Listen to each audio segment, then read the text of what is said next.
Bismillahirrahmanirrahim. Assalamualaikum warahmatullahi wabarakatuh dan salam sejahtera.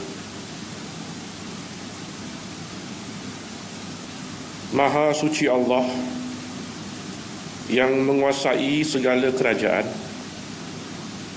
dan Dia maha kuasa atas segala sesuatu, yang menjadikan mati dan hidup supaya Dia menguji kamu, siapa di antara kamu yang lebih baik amalnya. Dan Dia maha perkasa lagi maha pengampun. Selawat dan salam ke atas junjungan besar Nabi Muhammad sallallahu alaihi wasallam, ahli keluarga serta para sahabat baginda. Begitu juga kepada para ulama dan para tabi'in. Semoga memperoleh ihsan sehingga ke hari kebangkitan.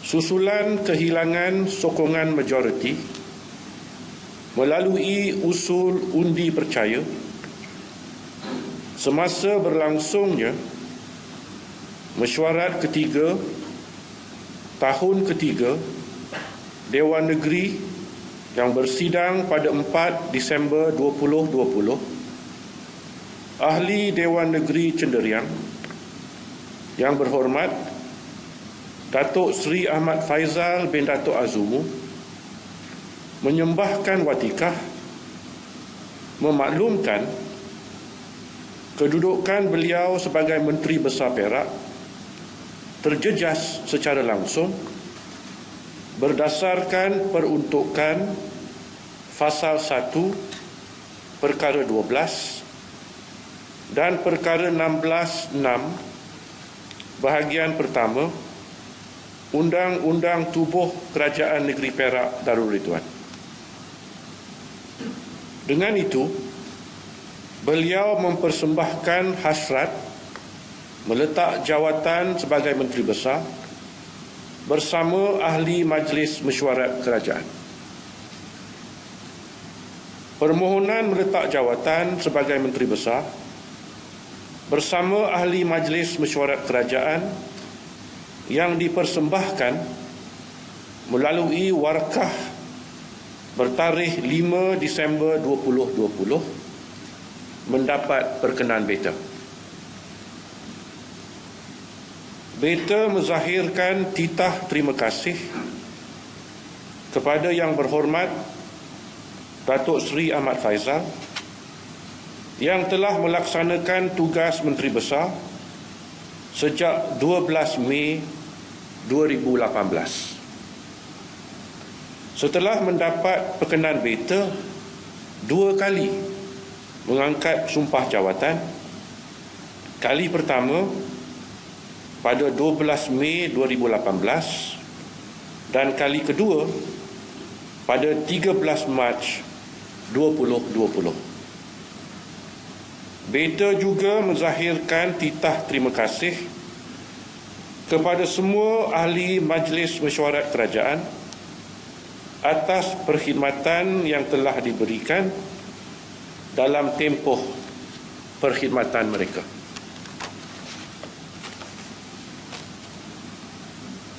Selaras dengan Fasal 1 Perkara 12 dan Perenggan A Fasal 2 Perkara 16 Undang-Undang Tubuh Kerajaan Perak Darul Ridwan,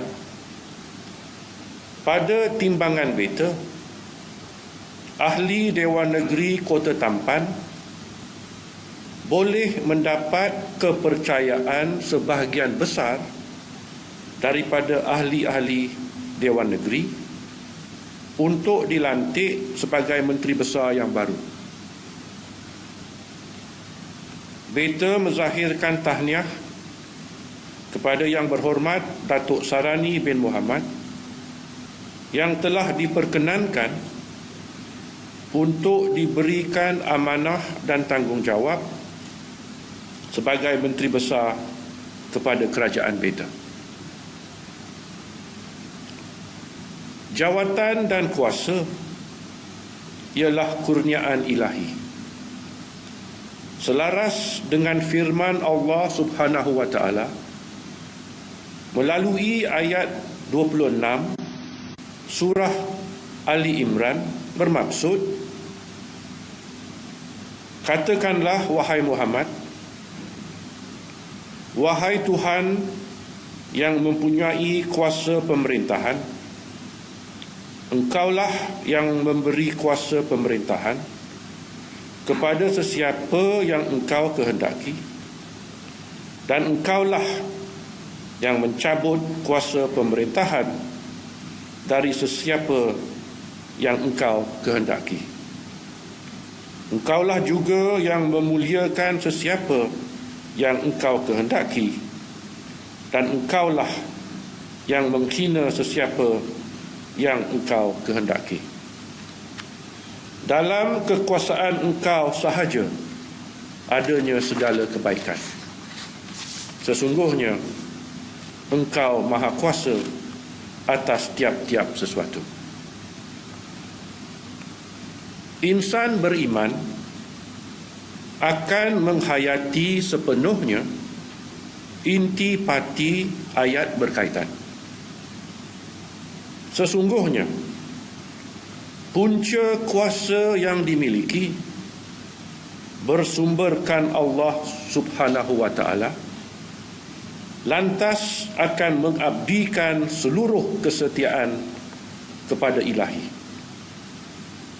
Dia akan cekal menegakkan yang makruh, tegas menentang yang mungkar. Kekuatannya, perlindungan ke atas dirinya, dan benteng ketahanan kepada dirinya datang daripada ilahi. Dia tidak perlu menawarkan sogokan atau imbuhan untuk mendapat sokongan yang belum terjamin berkembar dengan kesetiaan. Begitu juga, dia tidak perlu melakukan ugutan atau ancaman untuk membina kekuatan diri, kerana kekuatan yang diperoleh secara demikian teramat rapuh sifatnya. Sifat sebenar insan akan terserlah ketika seseorang itu mendapat jawatan dan kuasa. Betapa kata tidak lagi dikota, atau kata akan bertukar nada, berlainan irama, bersedia mengatakan yang hitam itu putih dan yang putih itu hitam. Wabak sebenar insan akan terpamer apabila seseorang yang telah memiliki kekayaan dan harta lalu lenyapnya budaya kesederhanaan dan merendah diri. Di sebaliknya, menjelma sifat sombong dan gelagat bongkak. Perubahan sifat dan pertukaran watak lebih cepat berlaku apabila seseorang insan mula dikelilingi oleh orang-orang tamak yang berkepentingan sendiri, bermuka-muka, membisikkan kata-kata pujian dengan niat tersirat, lalu menyalahgunakan hubungan dengan pemimpin. Beringatlah, semakin tinggi kedudukan seseorang insan, semakin jauh pandangannya dari bumi tempat kakinya pernah berpijak. Jangan sama sekali membenarkan diri leka terawang-awang dalam awan biru khayalan hingga lupa rumput hijau yang ditinggalkan mungkin telah berubah perang, gersang kerana terlalu lama tidak lagi disirami hujan. Setelah Allah Subhanahu wa taala mengangkat darjat seseorang insan, amalkan sifat bersyukur kepada Ilahi dengan melakukan yang makruh dan meninggalkan yang mungkar. Amalkan budaya berterima kasih kepada insan-insan yang telah membantu membolehkan kejayaan kita. Bermula daripada ibu bapa, kaum keluarga, ustaz di surau, imam di masjid dan guru di sekolah, jiran tetangga, rakan kenalan dan masyarakat sekitaran. Kuasa dan jawatan yang dipinjamkan oleh Allah Subhanahu wa taala hendaklah diterima sebagai tanggungjawab yang telah diamanahkan. Berpandukan peringatan Ilahi melalui ayat 72 surah Al-Ahzab bermaksud, wahai orang-orang yang beriman, janganlah kamu mengkhianati amanah Allah dan Rasul-Nya, dan janganlah kamu mengkhianati amanat-amanat yang dipercayakan kepadamu sedang kamu mengetahui.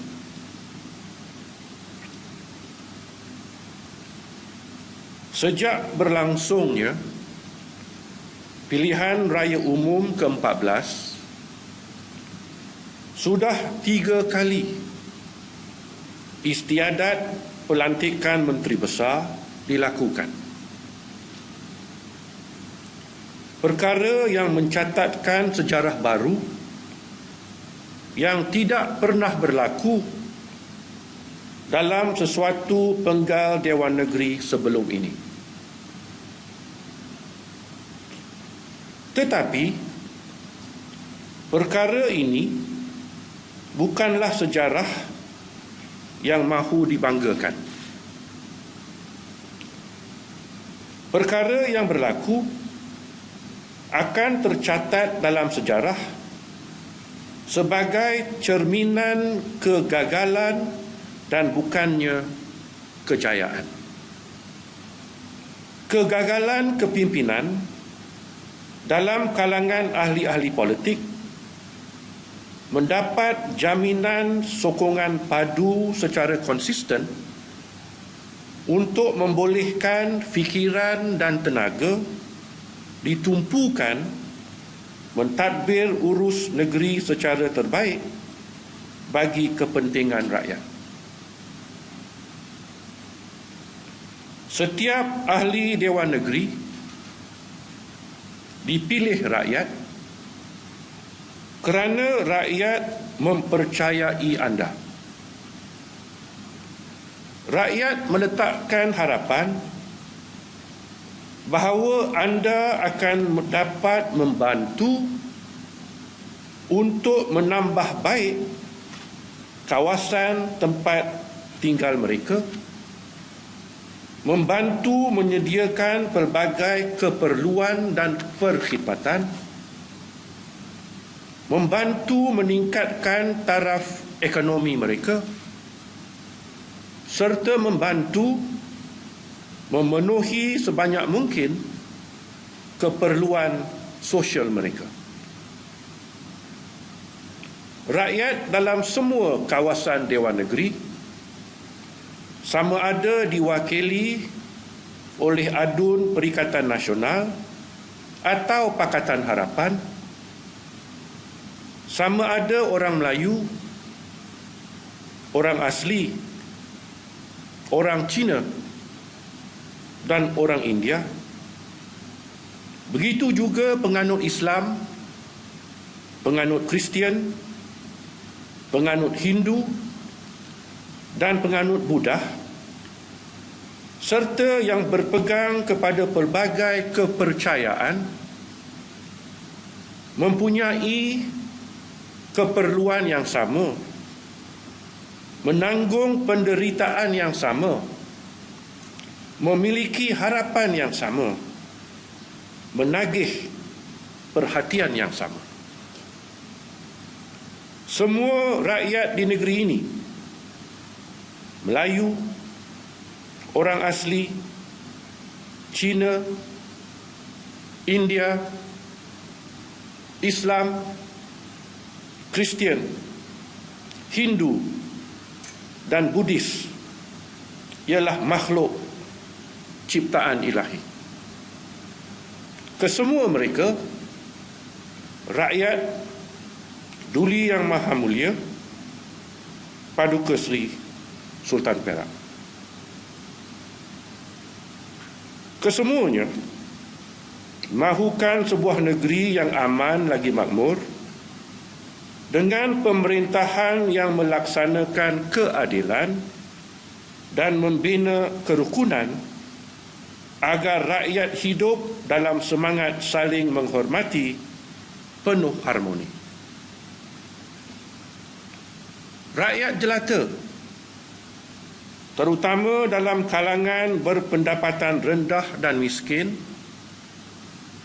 rakyat yang semakin ramai kehilangan pekerjaan dan pendapatan akibat pandemik COVID-19, jangan dijadikan kancil yang mati tersepit kerana gajah yang tidak berhenti-henti beradu kekuatan. Doa rakyat yang merasakan diri mereka teraniaya, tidak ada dinding untuk dimakbulkan ilahi, janganlah rakyat dianiayai kerana dipengaruhi emosi berdendam dan pemikiran politik yang jumud.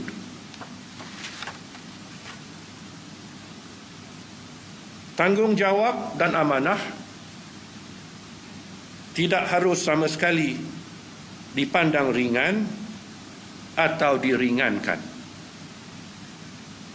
Jadikanlah panduan peringatan ilahi yang terkandung dalam ayat 72 surah Al-Ahzab yang bermaksud, sesungguhnya kami telah menawarkan amanat kepada langit, bumi serta gunung ganang, tetapi semuanya enggan memikulnya dan mereka khawatir tidak dapat menyempurnakannya. Lalu manusia sanggup memikul amanah itu. Ingatlah, sesungguhnya tabiat kebanyakan manusia suka melakukan kezaliman dan suka pula membuat perkara-perkara yang tidak patut dikerjakan.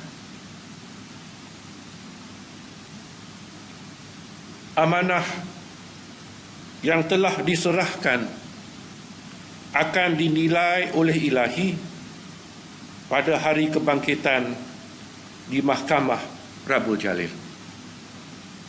Ketika lidah manusia sudah tidak boleh berdolak dalik, ketika insan tidak akan ada peguam bela melainkan amal makruh yang sempat dilakukan semasa hayat di dunia. Semoga setiap seorang daripada kita,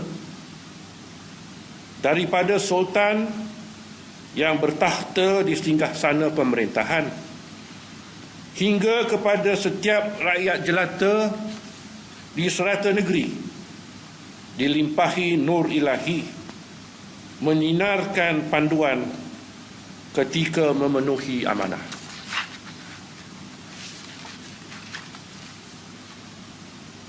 Kemelut kepimpinan Kerajaan Beta yang mula tercetus pada 4 Disember lalu semoganya berakhir. Pelbagai pihak daripada kalangan pakar perundangan, pegawai kerajaan, orang perseorangan dan paling ramai para pemimpin politik daripada Perikatan Nasional, begitu juga para pemimpin politik yang mewakili Pakatan Harapan telah menghadap Beta.